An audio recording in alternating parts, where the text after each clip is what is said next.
আমরা সূরা আরাফ থেকে ইনশাআল্লাহ আজকে শুরু করব। আউযু বিল্লাহি মিনাশ শাইতানির রাজীম। বিসমিল্লাহির রহমানির রহিম। আলিফ লাম মিম সাদ। আরাফ শব্দের অর্থ উঁচু জায়গা। তো এটা আমরা সূরার মধ্যে আমরা পাবো জান্নাত এবং জাহান্নামের মাঝখানে, মুমিন এবং কাফেরদের মাঝখানে হাসরের ময়দানে একটা উঁচু জায়গা তৈরি করা হবে কোনো এক সময়। সে আরাফেও কিছু লোক থাকবে, কিন্তু তারাও সর্বশেষ বিনা হিসাবে জান্নাতে যাবে। এটার বিস্তারিত বিবরণ আমরা এই সূরার মধ্যে পাবো। আরাফ শব্দ অর্থ উঁচু স্থান। আউযু বিল্লাহি মিনাশ শাইতানির রাজীম। অভিশপ্ত শয়তান হতে আল্লাহর আশ্রয় কামনা করছি। বিসমিল্লাহির রহমানির রহিম। রহমান রহিম আল্লাহর নামে শুরু করছি। আলিফ লাম মিম সাদ। আয়াতে মুতাশাবিহাত, এর অর্থ আমরা জানি না, অস্পষ্ট। কিতাবুন উনজিলা ইলাইকা ফালা ইয়াকুন ফি সাদরিকা হারাজুম মিনহু। কিতাব আল কোরআন উনজিলা ইলাইকা, যা আপনার প্রতি নাজিল হয়েছে, ফালা ইয়াকুন ফি সাদরিকা হারাজুন, আপনার অন্তরে যেন কোনো সংকীর্ণতা সৃষ্টি না হয়, মিনহু, সেই কোরআনের কারণে। যে কোরআন নাজিল হওয়ার পরে আপনাকে এখন ওরা বলে কাজ্জাবুল খায়েন, আগে বলতো সাদেক আলামিন, আগে বলতো মোহাম্মদ, এখন বলে মোজাম্মাম। এটা কোরআন নাজিল হওয়ার পরে আপনার উপরে এই দুর্নামগুলি, এই অপবাদগুলি ওরা দিচ্ছে। কাজে এই জন্য আপনি আল্লাহ তাকে সান্ত্বনা দিচ্ছেন যে আপনার অন্তরে কোরআন নিয়ে, কোরআনের বিষয়ে যেন কোনো সংকীর্ণতা না আসে, যে এই কোরআন আসার কারণেই তো আমার দুর্নাম বদনাম করছে এখন কাফির মুশরিকরা। লেতুনজিরা বিহি, আপনি এই কোরআন দ্বারা মানুষকে সতর্ক করবেন, ভয় দেখাবেন।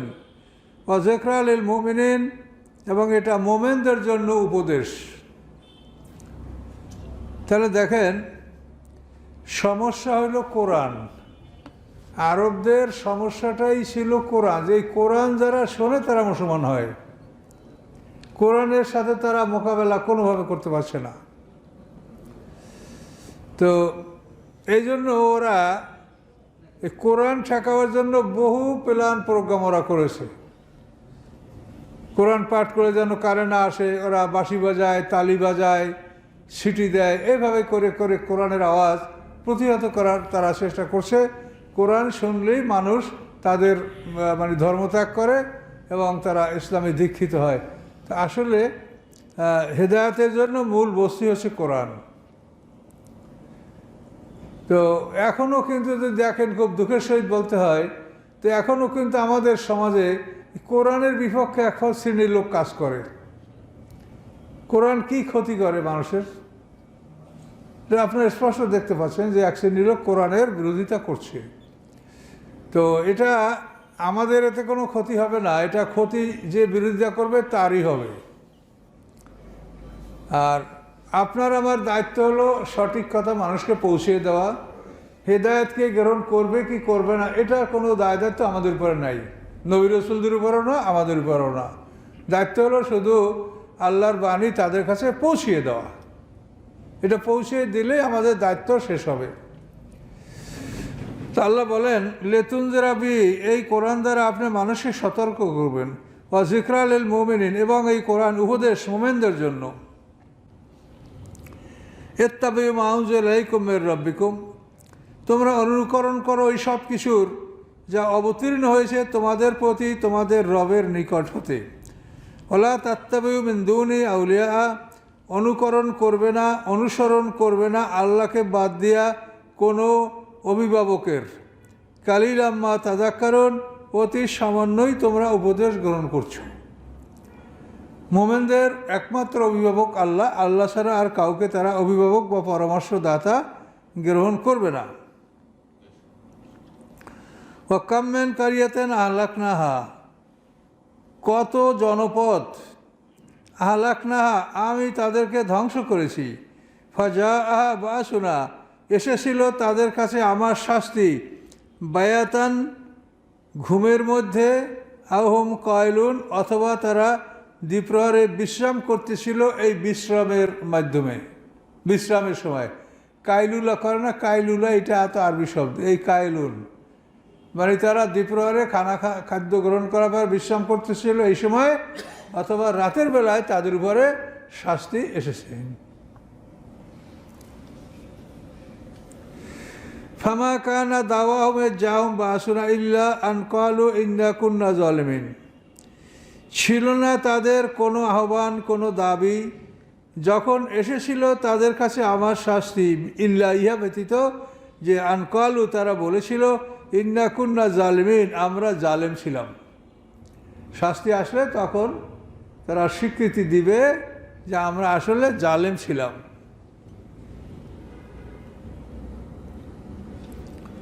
আল্লাহ বলেন ফালা নাসআলান্নাল্লাযীনা উরসিলা ইলাইহিম ওয়ালা নাসআলান্নাল মুরসালিন। অবশ্যই আমি প্রশ্ন করব তাদেরকে, উরসিলা ইলাইহিম যাদের প্রতি কেতাব পাঠানো হয়েছে, অর্থাৎ নবী রাসূল। অবশ্যই আমি প্রশ্ন করব তাদেরকে, উরসিলা ইলাইহিম যাদের প্রতি আসমানি কেতাব নাজেল করা হয়েছে, ওয়ালা নাসআলান্নাল মুরসালিন, এবং আমি অবশ্যই জিজ্ঞাসা করব রাসূলদেরকে। তো যাদের প্রতি পাঠানো হয়েছে তারা হলাম আমরা উম্মত, আর মুরসাল হলো রাসূলগণ। তাহলে দুই দলকেই জিজ্ঞাসা করা হবে। যাদের কাছে পাঠানো হয়েছে, এটা অন্য আয়াতে আরও স্পষ্ট করে বলা আছে, আমাদেরকে বলা হবে মা যা আযাবতুমুল মুরসালিন, মুরসালিনের মুরসাল মানে যাদেরকে প্রেরণ করা হয়েছে, এই প্রেরিতদের কি জবাব তোমরা দিয়েছ। মা যা আযাবতুমুল মুরসালিন, তোমরা প্রেরিত রসুলগণকে কি জবাব দিয়েছ। আর নবীদের কি বলা হবে, ইয়াউমা ইয়াজমাউল্লাহুর রাসূলা, যেদিন সমস্ত রসুলদেরকে একত্রিত করবেন, ফায়াকুলু মা যা উজিবতুম, তাদেরকে বলা হবে যে তোমাদেরকে কি জবাব দেওয়া হয়েছে। তোমরা যে তাদের কাছে আমার দাওয়াত নিয়ে গেছিলে, এই দাওয়াতের কি উত্তর, কি জবাব তারা দিয়েছে। তো প্রশ্নটা রাসূলদেরকেও করা হবে আর উম্মতকেও করা হবে। মুরসাল হলো রাসূলগণ, আর উরসিলা ইলাইহিম এরা হলো উম্মত, যাদের নিকট পাঠানো হয়েছে, আর মুরসালিন যাদেরকে পাঠানো হয়েছে।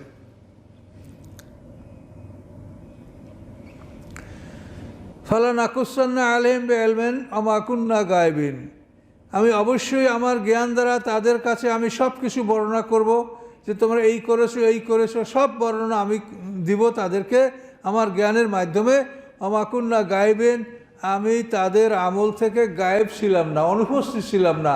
তারা যা করেছে প্রতিটি ক্ষেত্রেই আমি আল্লাহ তাদের সাথে উপস্থিত ছিলাম, আমার সামনেই তারা করেছে সব কিছু, ভালো মন্দ।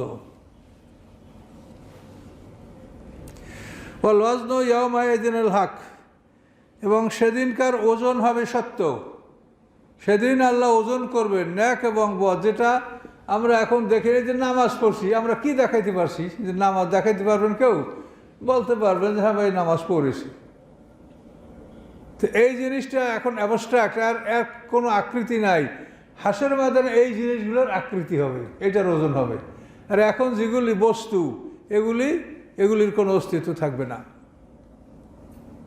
সোনা বলেন, রূপা বলেন, যাই কিছু বলেন, অট্টালিকা বলেন, এই বস্তুর কোনো অস্তিত্ব হাসের ময়দানে থাকবে না। অবস্তু যে আমরা ইবাদত বন্দেগী করি, এগুলি তো আমরা মানুষকে দেখাতে হবে। এগুলো বলা হয় জওহার, আরজ এবং জওহার। আরজ বলে, আরজ এগুলো হচ্ছে আমর, আল্লাহর আদেশ, এগুলো দেখানো যায় না। এগুলি সেদিন আকৃতি ধারণ করবে এবং ওজন করা হবে। ওয়াল ওয়াজনু ইয়াওমাইযিনিল হক, ওজন সেদিন হবে সত্য সহকারে। ফামান সাকুলাত মাওয়াজিনহু, অথবা ভারী হবে যার ওজন, ফাউলাইকুমুল মুফলিহুন, তারাই হবে জয়যুক্ত।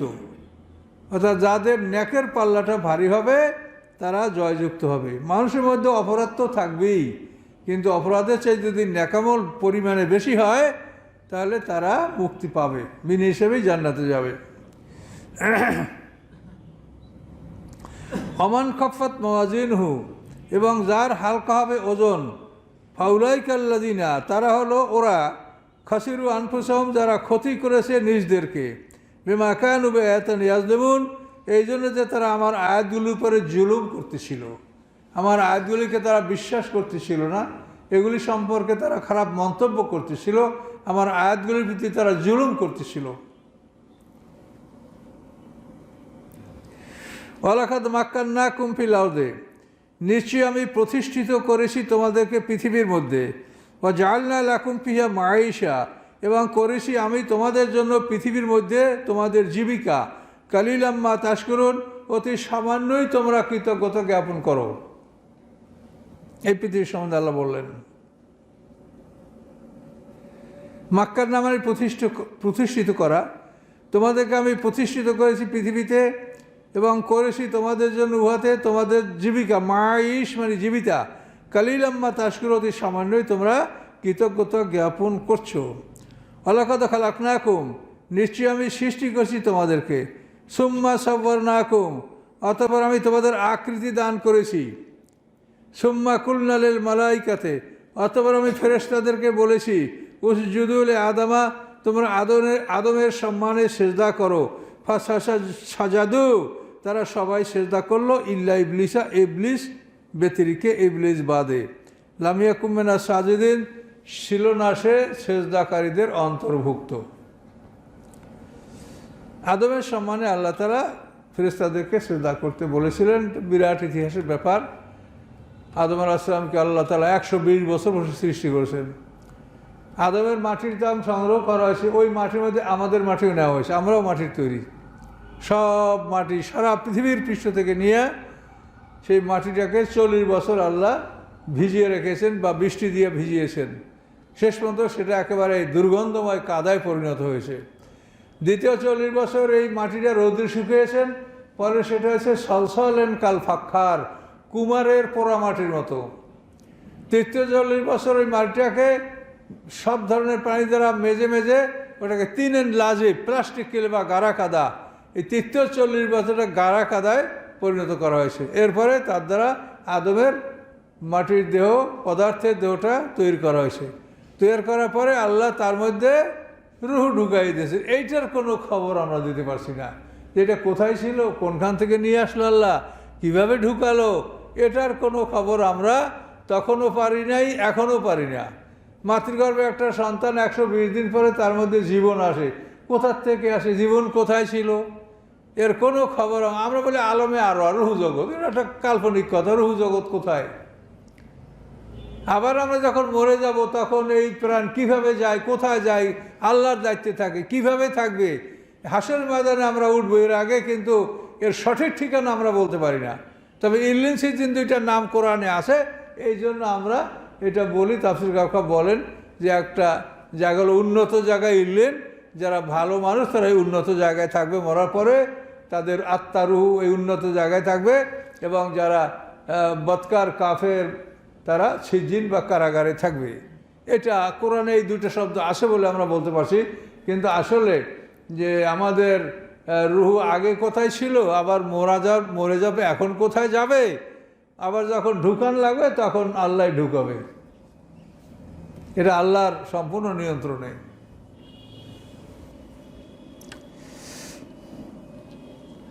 তা আল্লাহ বলেন, আমি আদমকে সৃষ্টি করার পরে তাকে সমস্ত জ্ঞান দান করতে, সূরা বাকারায় আছে এই কথা। জ্ঞান দান করার পরে ফেরেশতাদেরকে প্রশ্ন করা হয়েছে, তারা তার জবাব দিতে পারে নাই। তখন আল্লাহ আদমকে বলছেন তুমি জবাব দাও। তখন আদম ওই সমস্ত জিনিসের নাম ধাম আল্লাহর প্রশ্নের উত্তর দিলেন। দেওয়ার পরে ফেরেশতাদের অন্তরে ভক্তি সৃষ্টি হলো যে আদম আমাদের চাইতে জ্ঞানী। এই ভক্তি সৃষ্টি হওয়ার পরেই আল্লাহ তাআলা ফেরেশতাদেরকে আদেশ দিলেন যে তোমরা তাকে সম্মান সূচক সেজদা করো। পৃথিবীতে পূর্বকালে এরকম মানুষকে সম্মান সূচক সেজদা করার বিধান ছিল।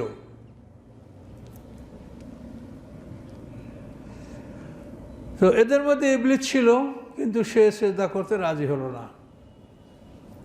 ইবলিস হচ্ছে জিন জাতির বংশধর। আমাদের আগে পৃথিবীতে আল্লাহ জিন জাতি সৃষ্টি করে রেখেছিলেন। এই জিন জাতি যখন পৃথিবীতে মারামারি কাটাকাটি রক্তপাত করেছে, তখন আল্লাহ তাআলা এদের অসন্তুষ্ট হয়ে জিবরিল আমিনকে একদল ফেরেশতা সহ পৃথিবীতে পাঠিয়েছেন যে এদেরকে পৃথিবী থেকে তাড়িয়ে দাও। তখন এই জিন জাতি তাড়িয়ে দেওয়া হলো এবং একটা বাচ্চা পড়েছিল যেটা মা বাবা মানে এমনভাবে পালাইছে যে ভয়তে বাচ্চা নিয়ে যেতে পারে নাই। এই বাচ্চাটা জিবরিল আমিন উঠাইয়া তার মা বাবার কাছে পৌঁছিয়ে দেওয়ার চেষ্টা করছেন, কিন্তু তিনি ব্যর্থ হয়েছেন। জিবরিল আমিনকে যেই দেখে জিনেরা সব পালায়, কেউ দাঁড়ায় না। তো উনি বাচ্চাটা কী করে দিবে? শেষ পর্যন্ত এই বাচ্চা সহ উনি আল্লাহর দরবারে রিপোর্ট করেছেন যে এই বাচ্চা আমি তার মা বাবার কাছে পৌঁছাতে পারিনি। তখন আল্লাহ বলছেন যে ভালো কথা, তুমি ওকে এনেছো, তুমি ওর ভবিষ্যৎ জানো না, ওকে তুমি 7 তবক জমিনের নিচে রাখো, খাদ্য দাও, শিক্ষা দীক্ষার ব্যবস্থা করো। এভাবে জিবরিল আমিনের দায়িত্বে এই আজাজিলের লালন পালন হয়েছে। এই আজাজিলের বয়স যখন 2,40,000 বছর হয়েছে, তখন আল্লাহ বলছেন যে আমি পৃথিবীতে খলিফা বানাবো। এই আজাজিল ততদিন জিবরিল আমিনের সাথেই তার শিক্ষা দীক্ষা সব কিছু এই ব্যবস্থা তার সাথেই ছিল। সে কোনো চাকরিতেও ছিল, বেহেশতের পাহারাদার বা যে কোনো একটা দায়িত্বে সে চাকরিরতও ছিল। মোটামুটি ফেরেশতাদের যে ডিউটি, সেই ডিউটি সেও করতো। আল্লাহ তাআলা তাকে সেই মর্যাদা দিয়েছিল। কিন্তু আদম সৃষ্টির ব্যাপারে যখন সে ঘাড় মোড়ায় বসলো, বেঁকে বসলো, তখন আল্লাহ তাআলা তার সম্মান মর্যাদা কেড়ে নিলেন, তার 1 চোখ অন্ধ করে দিলেন, 2 পায়ের 1 পায়ের জুতো আর 1 পা খালি। এইভাবে ইবলিসকে অপমানিত অবস্থায় আল্লাহ তাআলা তাকে মানে স্বর্গীয় জগৎ থেকে তাকে পৃথিবীতে নামিয়ে দিলেন। তো এইভাবেই ইবলিস পৃথিবীতে আসছে এবং আসার পরে এগুলি সব সূরা বাকারা বা কোরআনের বিভিন্ন জায়গায় আপনারা দেখছেন এগুলি এখানে কথা, ওই কথাগুলি যে আমি সুম্মা কুল্না লিল মালাইকা তাসজুদু, অতঃপর আমি ফেরেশতাদেরকে বললাম যে তোমরা সেজদা করো লে আদমের সম্মানে, ফাসাজাদু, তারা সেজদা করলো, ইল্লা ইবলিসা, ইবলিস ব্যতীত, লাম ইয়াকুম মিনাস সাজিদিন, সে সেজদাকারীদের অন্তর্ভুক্ত ছিল না। ক্বালা, আল্লাহ বললেন, মা মানাকা আল্লাহ তাসজুদা, কোন জিনিস তোমাকে মানা করলো সেজদা করতে যখন আমি তোমাকে আদেশ করলাম? আল্লাহ প্রশ্ন করছেন, কোন জিনিস তোমাকে নিষেধ করলো সেজদা করতে, তুমি সেজদা করলে না যখন আমি তোমাকে আদেশ করলাম? ক্বালা আনা খায়রুম মিনহু, তখন ইবলিস জবাব দিল যে আমি তার চাইতে ভালো। কেন ভালো? খলাকতানি মিন নার, আপনি আমাকে সৃষ্টি করেছেন আগুন দ্বারা, ওয়া খলাকতাহু মিন তিন, এবং তাকে সৃষ্টি করেছেন আপনি মাটি দ্বারা। আমি আগুনের তৈরি, সে মাটির তৈরি, এই জন্য আমি ভালো। ক্বালা, আল্লাহ বললেন, এহবেত মিনহা ফাহাবেত মিনহা, তুমি এখান থেকে নেমে পড়ো, নামো। ফামা ইয়াকুনু লাকা আন তাতাকাব্বারা ফিহা, তোমার অধিকার নাই যে তুমি এখানে অহংকার করবে। তো বলা হয় যে এই ফিহা বলতে জান্নাতের দিকে এই সর্বনাম, যে ইবলিস জান্নাতেই ছিল, তাকে আল্লাহ বললেন যে তোমার এখানে অহংকার করার অধিকার নাই, তুমি ভাগো। ইন্নাকা মিনাস সাগিরিন, নিশ্চয়ই তুমি ছোটদের অন্তর্ভুক্ত। ছোটদের মানে অপমানিতদের অন্তর্ভুক্ত। ছোট হওয়া, হ্যাও হওয়া আমরা বলি না, এর মানে অপমানিত। এভাবেই ইবলিসকে আল্লাহ তাআলা আদেশ দিলেন, সে অপমানিত হয়ে ওখান থেকে নেমে আসলো। তাফসীরে বহু কথা আছে। ইবলিসকে ফেলানো হয়েছে কাবুলে, সাপকে ফেলানো হয়েছে ইস্পাহানে, তো আদম হাওয়াকে তো আল্লাহ তাআলা জেদ্দায় পাঠিয়েছেন পৃথিবীতে। তো এগুলি বিভিন্ন ঐতিহাসিক কথাবার্তা কোরআনে আসে, আপনারা বিভিন্ন জায়গায় পাবেন এগুলো কথা। তো ইবলিস যে বলল যে আমি ভালো, এর অর্থ হলো যে আমাকে আগুন দ্বারা সৃষ্টি করছে আর তাকে মাটি দ্বারা সৃষ্টি করেছে। এখন এই দুটোই পদার্থ, আগুন এবং মাটি, কিন্তু কোন পদার্থটা বেশি ভালো? মাটিটাই বেশি ভালো। তার কারণ মাটি আপনাকে যত উপকার করে, আগুন আপনার উপকার করলেও মাটির মতো অত উপকার আগুনে করতে পারে না। মাটি হইতে আমরা সৃষ্টি হয়েছি, তারপরে আবার মাটির মধ্যে থাকবো, আমাদের খাদ্য খাদক ফসল উৎপন্ন সব মাটিতে থাকে। আমাদের সবচেয়ে প্রয়োজনীয় খনিজ সম্পদ, তেল, তারপরে লোহা, এই যা কিছু প্রয়োজন এগুলি সব মাটির মধ্যে সংরক্ষিত। মাটি এগুলোকে সংরক্ষণ করে, কাজেই মাটির গুণাগুণ আগুনের চাইতে বেশি। আগুন আমাদের প্রয়োজন হয়, কিন্তু মাটির গুণ আগুনের চাইতে বেশি। আর মাটির গতি হলো নিম্নমুখী নিচের দিকে, আর আগুনের গতি হলো উপর দিকে। আগুন দ্বারা সৃষ্টি যাদের করা হয় তারা অহংকারী হয়, গৌরবী হয়, যেহেতু তারা আগুনের স্বভাবটাই হলো আগুন উপরের দিকে উঠবে, আর মাটির স্বভাব হলো সে নিচে থাকবে। তা আল্লাহ বলেন ফাকরুস, তুমি বের হও, তুমি ছোটদের অন্তর্ভুক্ত। কলা, ইবলিস বলল, আনজিরনি ইলা ইয়াউমি ইউবআসুন, আমাকে অবকাশ দিন পুনরুত্থান দিবস পর্যন্ত। আমাকে যখন বঞ্চিত করলেন, আমারে পুনরুত্থান দিবস অর্থাৎ কিয়ামত, যেদিন মানুষ উঠবে সব, সেই দিন পর্যন্ত আমাকে অবকাশ দেন। ক্বালা ইন্নাকা মিনাল মুনজারিন, আল্লাহ বললেন যাও, তোমার দরখাস্ত মঞ্জুর করা হলো, তোমার দরখাস্ত মঞ্জুর করা হলো, গৃহীত হলো। ফাবেমা আগুয়াইতানি, এখন ইবলিস বলে আমি তো পাইছি হায়াত, মানে এখন এই হায়াত যে পেয়েছে, এখানে কিন্তু অন্য একটা বিবরণ আছে, তাকে পুনরুত্থান দিবস পর্যন্ত হায়াত দেওয়া হয় নাই, তাকে হায়াত দেওয়া হয়েছে সিংহের প্রথম ফুৎকার পর্যন্ত। এই প্রথম ফুৎকারে সে মরবে, এর আগে মরবে না। এখন ইবলিস বলে, কলা, ইবলিস বলে ফাবেমা আগুয়াইতানি, যে কারণে আপনি আমাকে বিপদগামী করেছেন, মানে সেজদা না দেওয়ার কারণে, তো লাকুদান্না লাহুম সিরাতাকাল মুস্তাকিম, আমি অবশ্যই বসে থাকবো তাদের জন্য আপনার সোজা পথে। আপনার যে সিরাতাল মুস্তাকিম, জান্নাতে যাওয়ার পথ, ওই পথে আমি বসে থাকবো, আমি যাইতে দেবো না ওখান থেকে।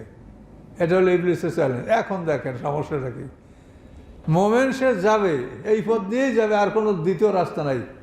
জান্নাতে যাওয়ার একটাই রাস্তা, সেটা সিরাতাল মুস্তাকিম। এখন মোমেন এই পথ দিয়ে যাবে, আর ইবলিস বলে আমি যেতে দিব না।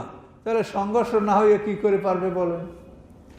এই জন্য জান্নাতের রাস্তার অর্থটাই হলো অনিবার্য সংঘর্ষ।